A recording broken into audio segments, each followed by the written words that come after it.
Fala desenhista, nesse módulo nós vamos conversar um pouco sobre as cores e como elas funcionam ali, essas misturas, né, que a gente geralmente faz ali na pintura a óleo e em outros tipos de arte, como eu faço essas misturas no lápis de cor para elas funcionarem bem. Então, primeiramente, a gente precisa saber quais são as cores primárias, né? A regra de ouro do lápis de cor, né, que você precisa saber, além daqueles movimentos circulares e com calma e construir as camadas, é ir do mais escuro para o mais claro. Tipo aqui. Nesse exercício, a gente veio e começou pelo vermelho, que é a cor mais escura. Depois, o laranja, o intermediário, e por último, o amarelo, o mais claro. Se a gente tivesse começado pelo amarelo e depois adicionado os outros, não ia funcionar bem. Então é importante você sempre estar começando da cor mais escura para o mais claro, sempre. Eu não vou entrar em aspectos da física e das ondas, das cores, para não ficar muito extenso o nosso conteúdo. Eu vou pegar o que é mais importante para a gente avançar no conteúdo, né, e realmente fazer a prática e não ficar muito na teoria. Então, vamos falar aí, logo de cara, as nossas cores primárias, que são as cores puras, né, ditas puras, que não tem nenhuma mistura, são amarelo, vermelho e azul. E a gente tem as cores secundárias, que são as cores provenientes da mistura dessas cores primárias. Por exemplo, o amarelo com o vermelho forma o laranja, o amarelo com o azul forma o verde, o vermelho com o azul forma o roxo. E temos as cores terciárias, que é a diferença ali de quantidade, né? Por exemplo, entre o amarelo e o vermelho tem o laranja, né? Mas se eu adicionar mais amarelo, vai ter um amarelo alaranjado. Se eu adicionar mais vermelho do que amarelo, vai ter um vermelho alaranjado, né? E é muito o jeito que a gente pensa na hora que a gente está desenhando algo, né? O método infalível que eu uso para atingir uma tonalidade específica de pele de alguém, de algum personagem que eu estou fazendo, é eu identificar a primeira cor que eu vejo ali, né? Primeiro eu identifico, poxa, aqui eu vejo um marrom claro ou um rosa claro, tá? E eu procuro um lápis ali mais ou menos naquela tonalidade. Não vai estar na tonalidade exata, mas eu vou achar algum lápis rosa claro ou marrom claro. Vou adicionando ali a camada bem leve, né? Movimentos circulares, bem clarinho, né? E sempre do escuro para o mais claro, claro. Aí eu vou chegar numa tonalidade. E através dessa tonalidade vou vendo se está mais avermelhado, se está mais amarelado, se está mais alaranjado. E vou adicionando essas cores depois. Então é muito do jeito que a gente vai pensar na hora de estar colorindo nossos desenhos. Bom, aprendido isso, o próximo exercício que a gente vai fazer vai ser essa esfera aí que está aparecendo na tela. E lembrando, vamos começar do mais escuro para o mais claro. Vamos começar a falar os materiais que a gente vai usar para fazer essa esfera aí, essa bola de bilhar. Primeiro aqui, o lápis preto. Esse daqui é da linha profissional da Faber-Castell, a Polychromos, é o número 199. O bom das linhas profissionais é que você pode comprar os lápis avulso. E esse aqui sai por mais ou menos R$18. E eu aconselho a comprar pelo menos a cor preta e a branca, né? Que é o número 101, que a gente também vai usar de um lápis profissional. Por quê? Porque são cores que a gente usa muito, são cores que dão muito contraste, né? Que tem bastante trabalho. Aqui o lápis branco, principalmente como um blender, né? Se você não tem um blender. E o lápis preto, vários detalhes de sombra de oclusão, né? Que é a sombra mais escura de todas que tem na sua arte. Geralmente você vai usar o preto, entendeu? Então eu aconselho comprar, porque os da linha escolar tem uma qualidade meio ruim, principalmente a da Supersoft, né? Se você não tiver, se eu tiver lápis escolares, escolha um preto da Ecolapis, que é mais forte do que o da Supersoft. Bom, vamos usar também o sépia. Entra naquela mesma questão, né, o sépia de uns lápis mais escolares, porque por ser uma cor escura, ela não é tão boa, né? Mas se você não tiver como comprar, né, porque vai ficar caro comprar vários lápis profissionais, né, você pode usar o sépia aqui, que é o marrom bem escuro, né, bem próximo do preto, tá? Um marrom normal, tanto faz o lápis, pode ser escolar, profissional, Eco, Supersoft, tá? Todos são da linha Faber-Castell que eu uso por enquanto. O vermelho escuro, você tá vendo que eu tô vindo do mais escuro para os mais claros, né? Vermelho escuro, esse daqui é o número 716 da Supersoft. E o vermelho que a gente vai usar, que é o 703 da Supersoft, tá? E também o lápis Blender, que eu uso algumas vezes, que é bem melhor do que você usar o lápis branco. Por quê? Para usar o Blender, o lápis branco como Blender, ele fica esfumando o desenho, mas também esbranquecendo o desenho, embranquecendo, né, o desenho. Então acaba perdendo a coloração, a saturação do seu desenho, então ele vai ficando com uma qualidade um pouco pior, entendeu? Como borracha, a gente vai usar as borrachas também para desenhar, para fazer as luzes, né? E primeiro a gente pode comprar aqui, esse aqui é bem baratinho, né? É o lápis de borracha, o meu tá bem pequenininho, tô para comprar novo. Esse é o da Faber-Castell também. Então pode procurar aí, ó, lápis de borracha Faber-Castell. É só pesquisar que você acha esse verde fluorescente aqui. E a gente usa ele como se fosse o lápis de cor, movimentos circulares e fazendo força um pouquinho. Quanto mais força, mais claro vai ficar o desenho, né, a região. Então, por exemplo, se você pintou uma área e você quer fazer um ponto de luz ali que talvez você não tenha percebido ou ficou muito escuro, você vem fazendo movimentos circulares, forçando ali aquela área que vai aparecer um clarão em volta. Você pode fazer o efeito de degradê também com esse lápis, tá? A caneta borracha, esse daqui é o mais caro, tá? Não vamos usar tanto, não precisa comprar só para fazer esse desenho, mas se você pretende fazer como hobby, né, ou continuar fazendo as aulas aqui, é importante você ter esse utensílio. O mais conhecido é da Monozero, esse daqui é da marca STL, eu trouxe lá de fora, comprei pela Shopee e saiu R$15, saiu bem barato, só que a borracha que vem nessa STL é ruim, mas se você comprar o refil da Monozero e botar aqui vai ser bom. Entendeu? O refil também não é muito barato, vem só 2 borrachas, por isso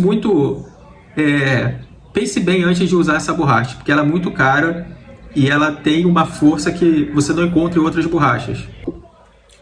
E por último, a borracha elétrica, né? Essa daqui você encontra aí por R$20, dá para trazer lá de fora, não sei se hoje em dia está sendo taxado ou não.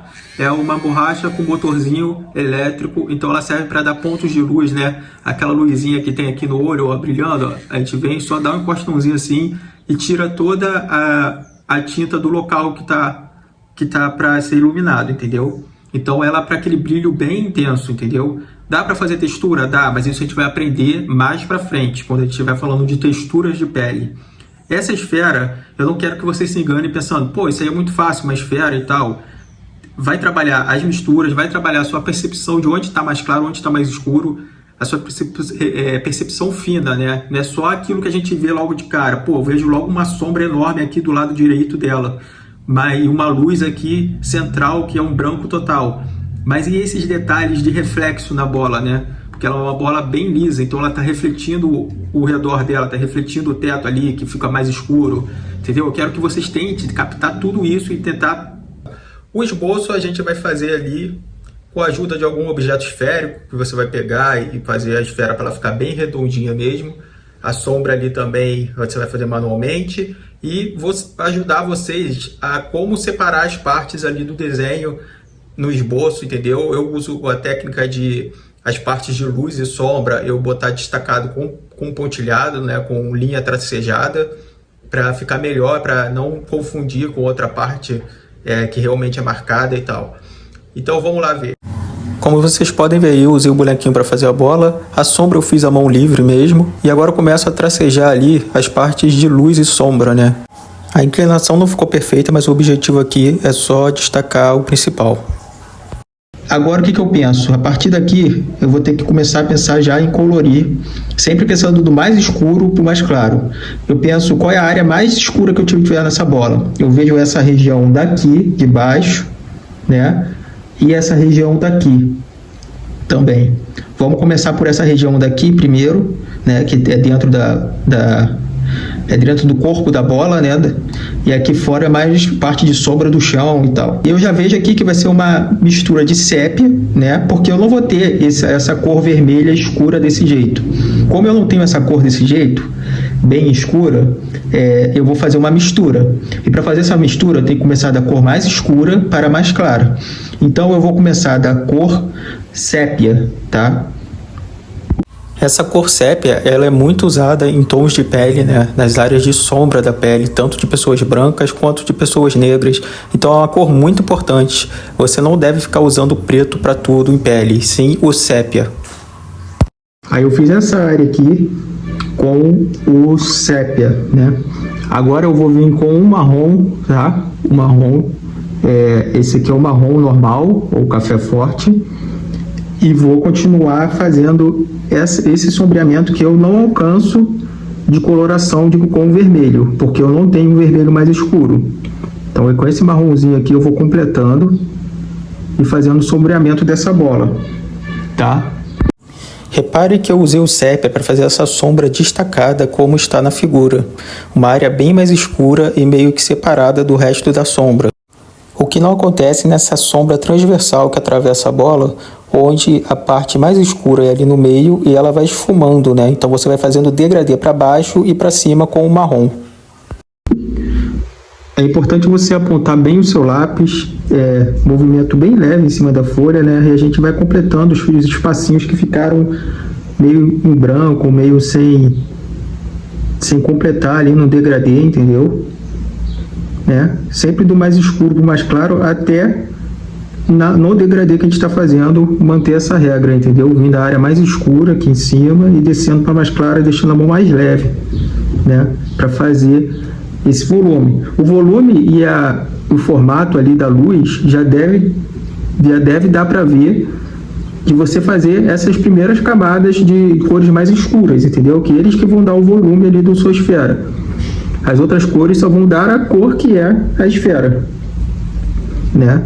Aqui eu já tenho que estar vendo a volumetria da esfera.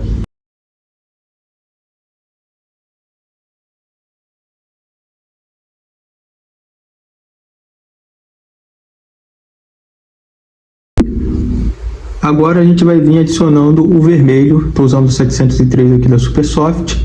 E agora nessas partes escuras a gente vai dar mais força. A gente vai botar mais força para ele aparecer, né? Esse vermelho, tá? E nas partes mais claras a gente vai tirando a força e vai adicionando conforme a gente vai vendo que tem mais força de cor nas partes. Se não tiver muito, ela tiver um vermelho bem esbranquiçado, tu vai tirando a força do lápis, entendeu? Ó, tem essa parte mais escura aqui, né, que é uma sombra, então eu posso botar um pouquinho mais de força, tá? E aponte o lápis também, é bom. Vou fazer toda essa área mais escura aqui, ó.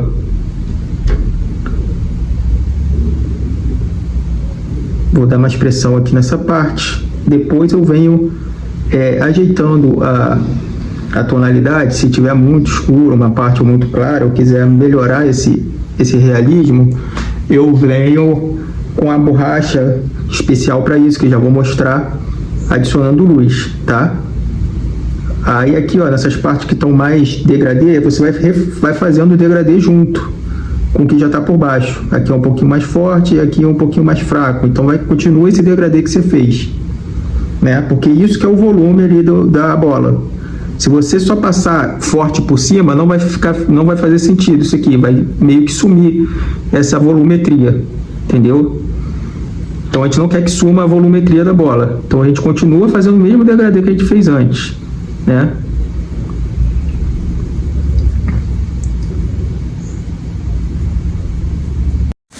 Se você tiver o lápis de cor vermelho escuro, você também pode usar ele e vai ficar melhor o resultado do que usar logo o vermelho. Use ele da parte escura para a clara e depois complete com vermelho. Agora a gente vê que ainda está bem granulado, né? Eu passei um pouco de lápis mais laranjado, porque estava ficando vermelho muito pro outro lado. Não estava ficando muito alaranjado, não. Então eu adicionei. Caso você não tenha um lápis vermelho assim, você pode ir adicionando um pouco de laranja, né, por cima de tudo e aproveitar para fazer o blender, né, que é a mistura. Agora nessa parte aqui eu vou usar um pouco de lápis branco e talvez blender para misturar essas cores e deixar mais liso essa imagem, né? Se você não tiver o blender, você pode usar exatamente o lápis branco, tá? Depois de usar o blender na parte baixa, a gente pega o vermelho que a gente vai usar no resto da bola e começa a fazer o degradê, né, das partes de luzes e sombras. As partes mais escuras da bola a gente vai ter mais intensidade de vermelho e tem algumas partes mais claras que a gente vai tirando a força ali do vermelho, deixando a mão mais leve sobre o papel. A parte branca a gente preserva, que são as luzes que estão refletindo, né, luz mais forte, a gente preserva o branco do papel. Depois que eu cheguei nesse estágio aqui, e a bola está praticamente completa. Aí você vê umas áreas que a gente não conseguiu usar o lápis mais claro como o Blender, né? Porque senão ia forçar muita cor e a gente não tem uma cor tão clara, né? A não ser que a gente queira usar o branco, né? Mas caso vocês queiram melhorar a qualidade da sua imagem para ela não ficar muito lavada, né? Que se eu passar o branco, vocês podem ver que ele vai ficar esbranquiçado, logicamente, a área, entendeu? Então vai perder um pouco da tonalidade da cor do lápis. Vocês vêm usando o lápis Blender, né? Que é um lápis transparente, sem cor. E ele serve só para fazer a mistura ali e para completar essas áreas que estão com pontinhos brancos no papel. O uso do Blender também é bem apontado e movimento circular. Nas áreas que você vê que está bem claro e bem lavado, você pode usar o branco, né? Que está uma área mais esbranquiçada mesmo. Nas áreas mais de cor, você usa o Blender para fazer a mistura. Como vocês podem ver, de vez em quando eu vou dando retoques com o lápis vermelho de alguma parte que ficou mais esbranquiçada do que deveria. A gente vai fazer os detalhes finais agora, tá? Tá quase finalizado. E para isso a gente vai usar o lápis de borracha, caneta borracha e borracha elétrica, tá? O material adicional que a gente vai usar agora, tá? Borracha elétrica para fazer as luzes mais fortes.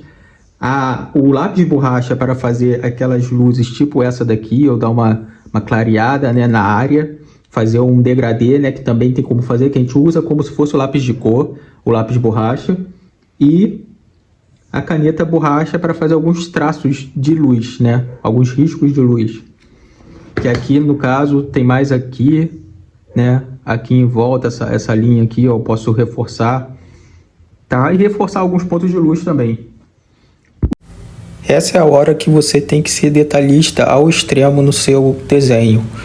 De ser chato mesmo, de cobrar o mínimo de diferença de luz, o mínimo de diferença de sombra. Tudo vale a pena você notar e tentar replicar ali no seu desenho. O desenho realista é para se botar detalhes ao máximo.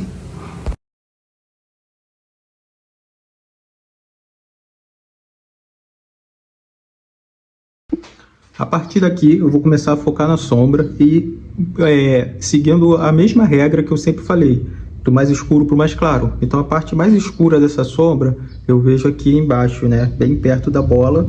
E depois ela vai ficando mais uma cor igual, né, por toda essa parte aqui de fora. Mas aqui é mais escuro. E essa cor a gente pode usar o preto mesmo, tá? Vamos usar o preto e fazer um degradê para cá.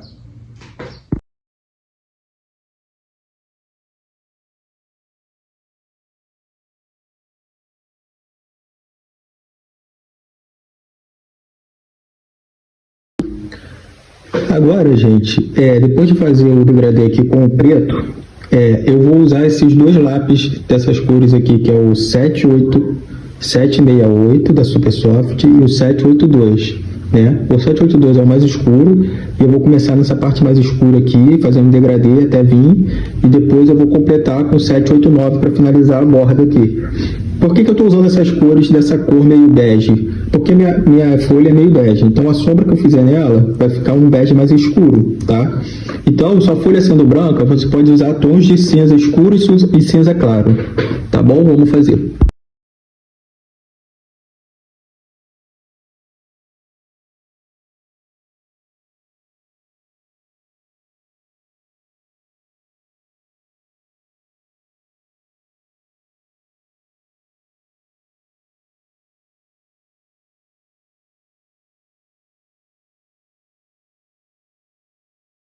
Gente, terminamos aqui. Se você chegou perto ou igual a esse nível, você me manda o exercício. Se você também não conseguiu, ficou muito diferente, você me manda também para eu poder avaliar e consertar o que precisa ser consertado, né?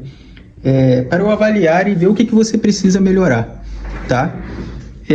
Sempre lembrando, gente, as regras de ouro do escuro para o claro, tá? Das cores mais escuras para as mais claras, movimento circular e suave, e construa as camadas, não apertar a cor logo de primeira. Vai construindo aos poucos as camadas, tá? Então, ó, primeiro exercício aqui tem que estar feito, e agora mais esse. Valeu, até a próxima.